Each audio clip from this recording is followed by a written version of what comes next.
안녕하세요, 홍쌤입니다. 주식보다 기업, 오늘의 강의 시작하겠습니다.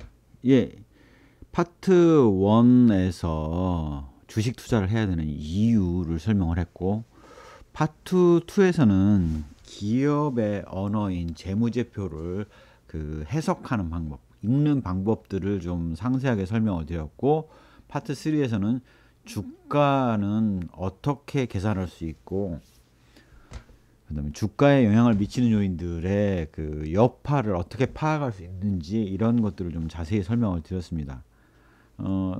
좀 파트 4가 방법론 해가지고 기업을 보는 관점에 대해서 자세히 설명을 드릴 겁니다. 그래서 지금 앞에서 파트 1, 2, 3를 다뤘던 부분은 이 방법론에서 다루고자 하는 기업 분석을 제대로 다루기 위해서 필요한 최소한의 재무관리, 최소한의 회계 지식을 전달을 했다라고 말씀드릴 수가 있어요. 그 다음에 이제 제가 계속 강조해서 말씀드렸던 부분은 시중에 나와 있는 재무 분석이나 기업 분석 책자가 실무하고 안 맞는다라는 얘기를 말씀을 드렸었는데, 실제 실무에서는 어떠한 흐름에 따라서 분석을 하는지 그런 것들을 좀 보여드리려고 합니다. 자, 그래서 방법론, 기업을 보는 관점은 일단 전체적으로 어떻게 접근해 들어가느냐라는 분석 틀을 좀 설명을 하고요. 그 다음에 기업 내부로 들어가서 경영관리를 보는 방법, 전략, 관리, 계열, 위험을 분석하는 방법을 말씀드립니다.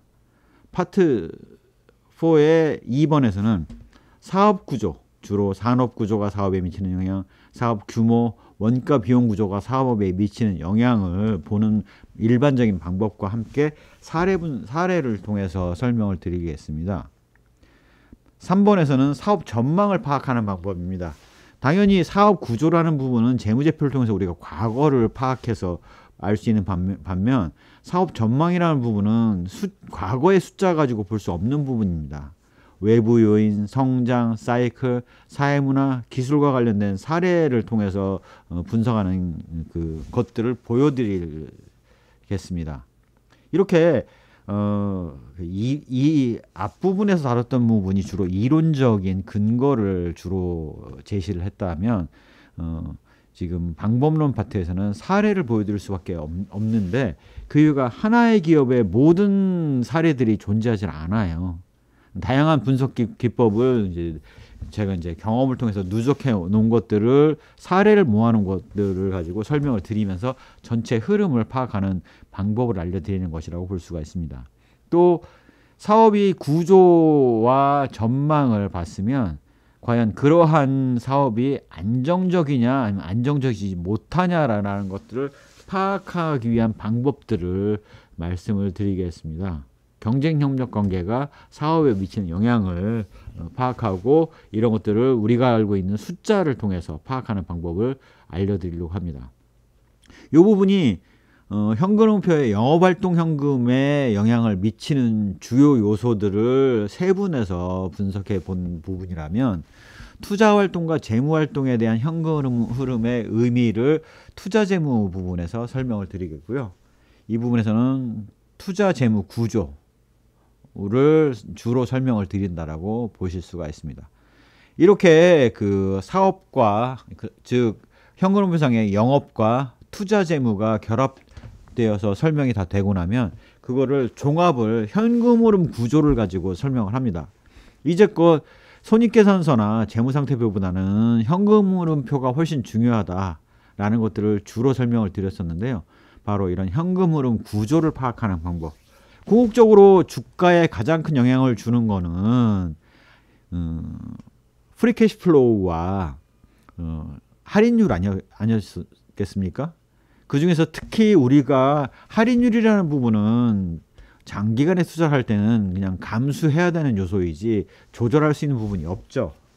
하지만 기업이 조절할 수 있는 부분은 바로 프리캐시플로우 부분은 조절을 할 수가 있습니다. 그래서 그러한 프리캐시플로우 부분을 어떻게 파악할지에 대한 것들을 파악을 하고, 그 다음에 분석에 오류가 없는지를 최종 점검하는, 이상치 점검하는 것들을 한번 보여드리면 다양한 기업들을 분석할 때 적용해 보실 수가 있을 겁니다. 다만 기업에 따라서 제가 여기 1번부터 6번까지 했던 내용들이 애지간하면 나오겠지만 그런 걸 해봤을 때 별 그 정보가 나오지 않는 경우도 있다. 왜냐하면 각 기업마다 우리가 살펴봤을 때 약점으로 드러나는 부분들 내지는 강점으로 나타나는 부분들이 다를 수 있기 때문에 그렇다는 얘기를 좀 강조해서 설명을 드리고 싶습니다. 자, 그러면 오늘은 이런 그 전반적인 목차와 함께 분석틀 도대체 어떻게 분석하라는 건데 라는 관점을 이해하는 것을 한번 보도록 하겠습니다. 가장 중요한 분석틀은 하나의 접근법으로 결론을 내지 않는다라는 게 가장 핵심이에요.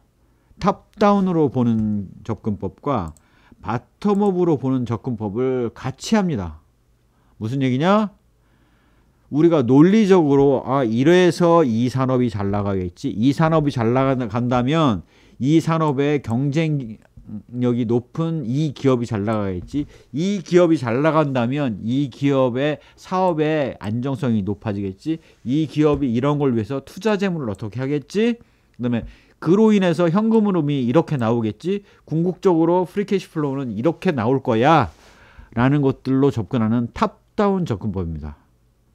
그래서 이런 접근법을 하는 것이 하나의 접근법이 있고, 그 다음에 다양한 재무자료가 아닌 그 기타 자료들을 통해서 바텀업으로 접근하는 것들이 있어요. 우리가 기존의 그 과거 실적을 통해서 앞으로의 재무 분석을 통해서 프로젝션을 하는 겁니다. 포캐스팅을 해보는 거죠.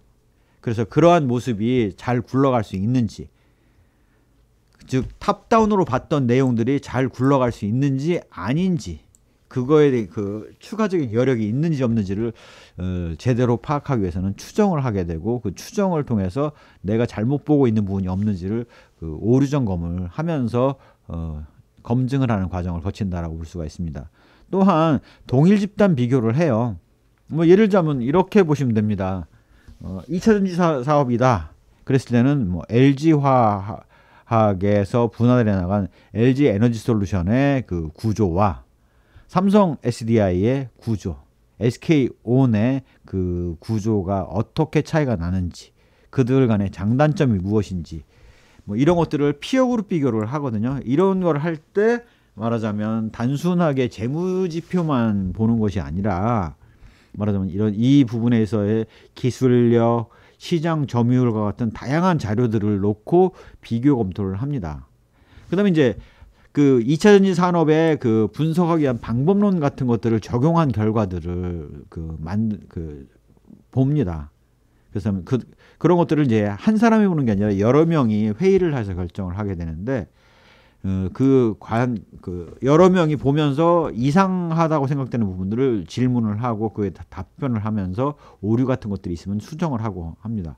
또 산업별 평가방론에 해봤을 때 맞지 않는 예외사항들, 적용되지 않았는 사항들이 있었다면 그러한 예외사항들을 추가로 검토한 자료를 하고요.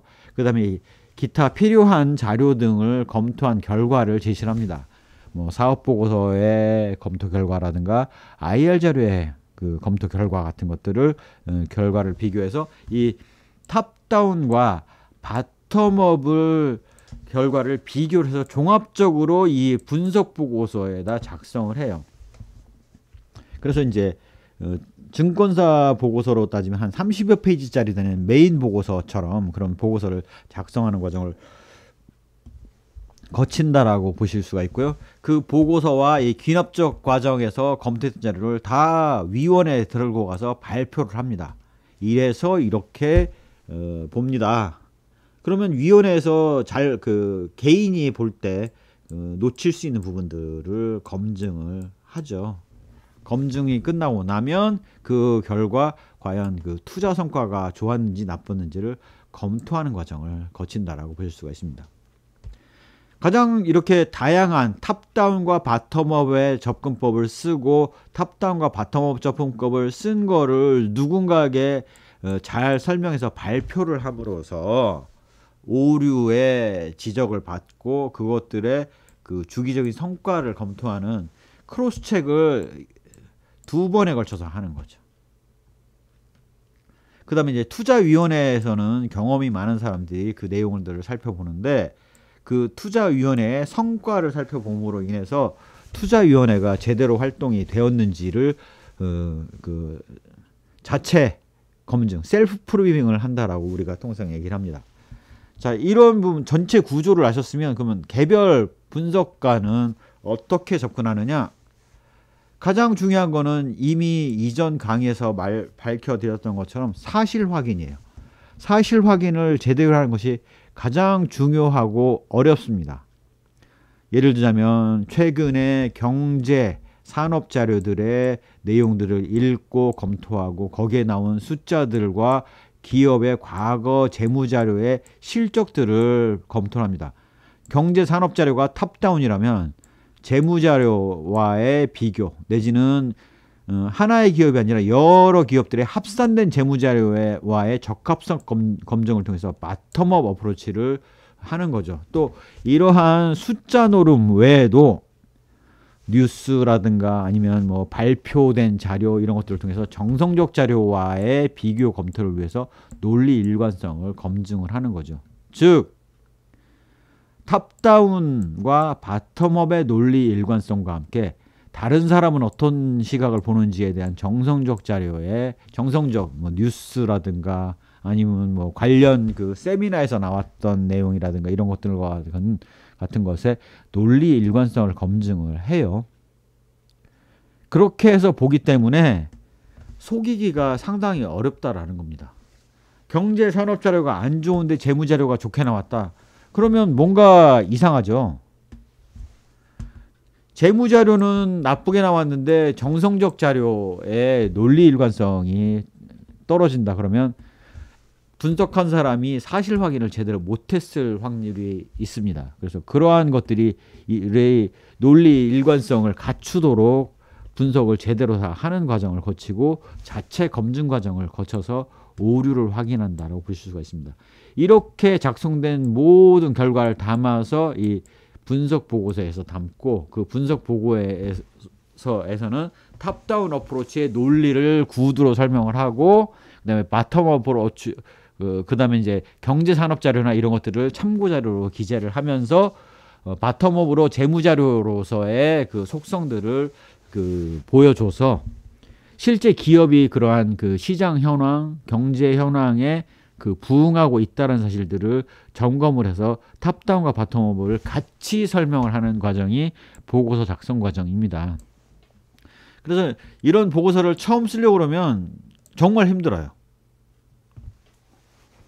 그렇기 때문에 그런 보고서의 그 논리 일관성을 갖춘다는 게 쉽지가 않습니다. 이렇게 2중, 3중으로 크로스 체크를 해 나가면서 사실 확인을 하기 때문에 감정에 치우치거나 뭐 마음의 변화에 따라서 기업을 바라보는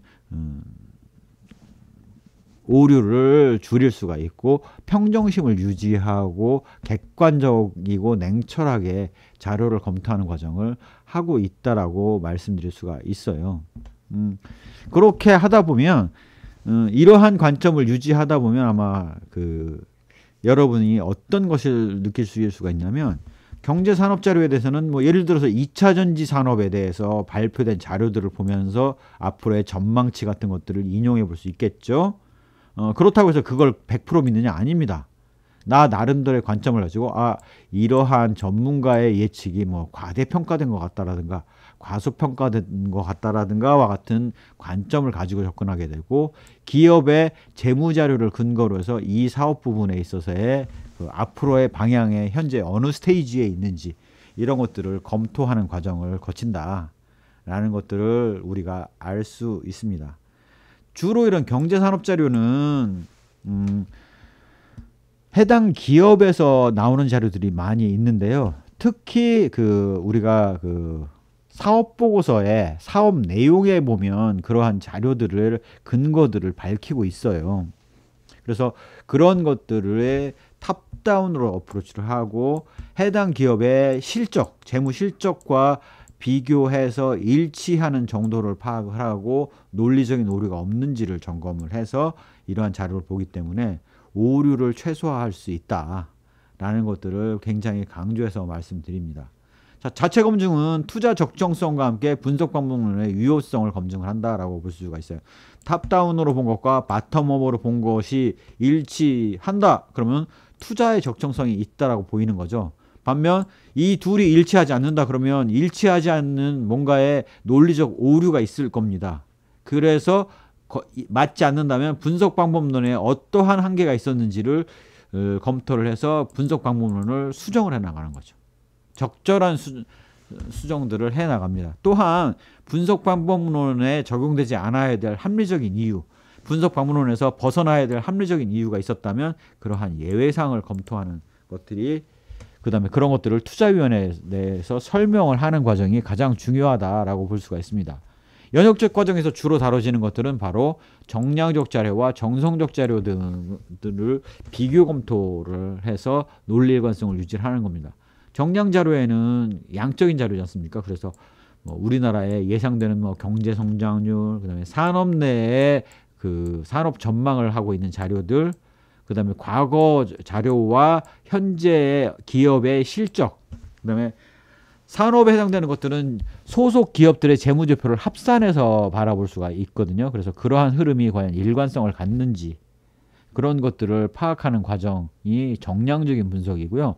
이거와 함께 정성적인 자료는 기술력에 대한 그 판단 자료, 아니면 뉴스나 아니면 그 분석 보고서와 같은 것들을 참고해서 봄으로써 그 둘의 관계를 연결지어서 과연 정량적 자료와 정성적 자료에 논리적인 오류가 없는지를 사실 확인하는 과정을 거친다라고 볼 수가 있습니다. 즉, 한 기업이 재무 자료는 속일 수 있어요. 하지만 산업 자료를 속이긴 어렵죠.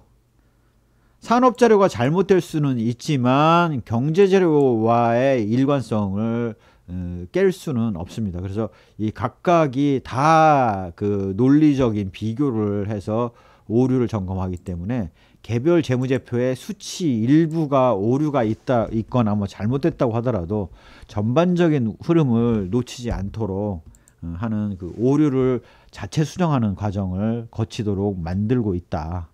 그렇게 분석을 하기 때문에 그 연역적 과정에서만 해도 그 제대로 된 그 결론을 도출하기 쉽다라는 것들을 말씀드릴 수가 있습니다. 또 이제 프리캐시 플로우를 굉장히 강조해서 말씀을 드렸는데, 그러한 부분은 프리캐시 플로우를 그 앞으로 5개년간을 추정을 해봐요.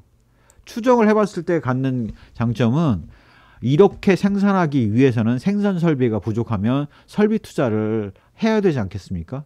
그러면 설비 투자에 필요한 자금이 필요할 거예요. 그래서 그러한 자금을 본인 자금, 본인의 영업활동 현금과 차입금이나 회사채를 통해서 조달이 되었을 때 그러한 모습들이 적절한지, 실제 그렇게 조달해서 투자를 할 수 있는지와 같은 내용들까지를 검토해서 전체적인 구조는 값을 맞추는 게 아니라 이 기업의 현금 흐름 구조가 나오는지, 타당한지, 아니면 현금 구조가 나올 수가 없는 구조인지와 같은 것들을 주 안점으로 봅니다. 왜 그럼 값을 맞추는 데 초점을 안 두느냐? 이렇게 생각해 보시면 돼요. 값을 제대로 예측하기 위해서는 금리, 주가, 환율에 대한 그 완벽한 그 예측이 필요합니다. 자, 우리나라 어느 데를 가도 금리, 주가, 환율을 맞출 수 있는 사람은 없습니다. 그런 것들이 영향을 받는 기업, 특히 뭐 삼성전자나 LG 그 에너지솔루션 같은 경우는 수출 물량이 엄청나지 않습니까? 환율에 의해서 다 영향을 받는데, 그러한 환율의 영향을 완벽하게 맞출 수 있는 사람이 누가 있겠습니까? 자금 조달에 따른 금리 영향을 받는데 금리의 영향을 완벽하게 맞출 수 있는 사람이 누가 있겠습니까? 소속 기업의 지분법 적용이라든가 관계사 주식을 들고 있는 액수들이 많은데, 그러한 기업들의 주가를 맞춰낼 수 있는 사람이 누가 있겠습니까?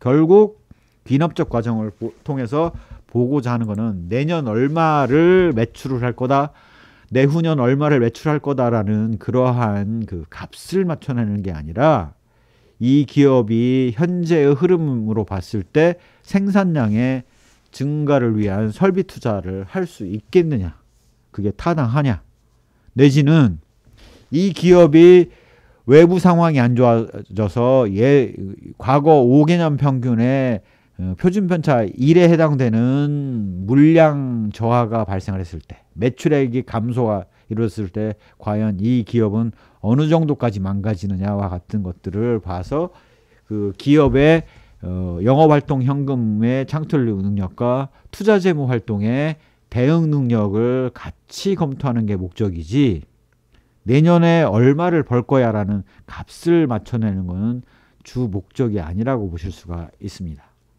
자, 그 다음에 동일 집단의 비교를 통해서 재무적인 부분, 영업적인 부분, 그 다음에 투자에 관련된 부분, 영업적인 부분도 매출에 관련된 부분, 원가에 관련된 부분, 판매 관리비에 관련된 부분의 세부 내역을 비교해서 원인들을 비교를 하게 되면, 또 현금 흐름 구조상 영업활동 현금, 투자재무활동 현금의 구조상의 비교를 통해서 차이점이 뭐가 있었는지, 유사한 점이 어떻게 되는지, 각각이 이러한 그 결과로 나온 재무제표로 봤을 때 어떠한 전략을 집행하고 있고 그게 구두로 파악된 전략과 일치하는지와 같은 내용들을 분석해 보는 겁니다.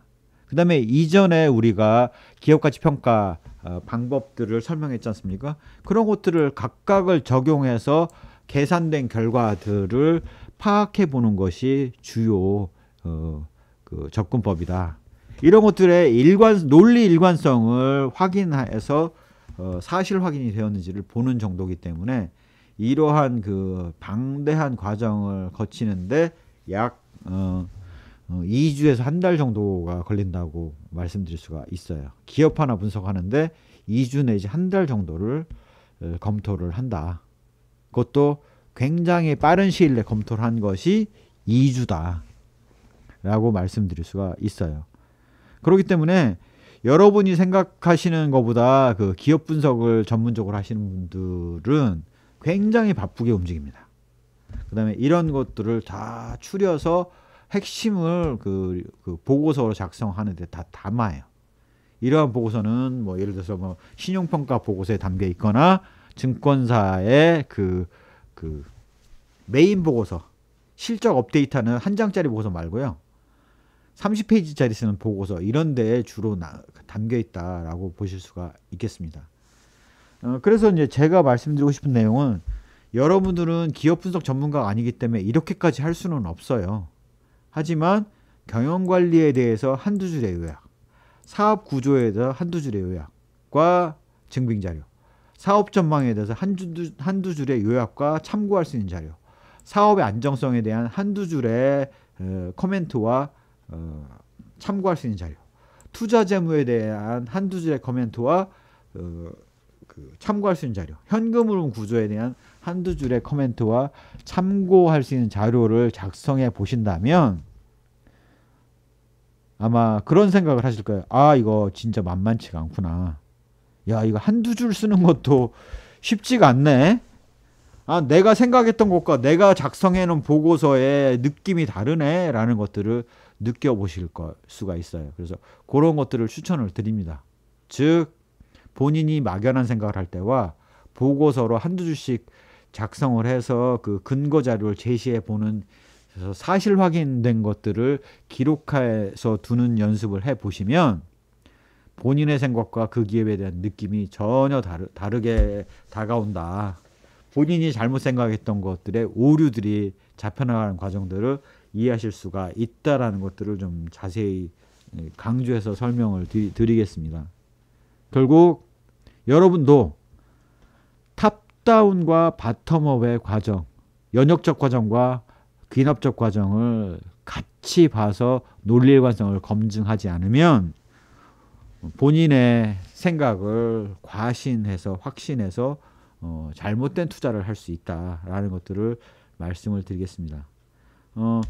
생각보다 이제 그 기업을 분석하는 체계가 이렇게 만만하지 않고 쉽지 않다라는 것들을 확인을 하셨을 거고, 이러한 사실 확인을 위해서는 제가 익히 강조했던 사업 보고서 뭐 그다음에 그 감사 보고서를 살펴보는 노력이 얼마나 중요했는지 그런 것들과 산업 자료나 산업에 대한 그 보고서 등을 살펴보면서 나의 시각을 제대로 잡아나가는 것들이 얼마나 쉽지 않은 일인지를 아마 해보시면 체감하실 수가 있을 것 같습니다.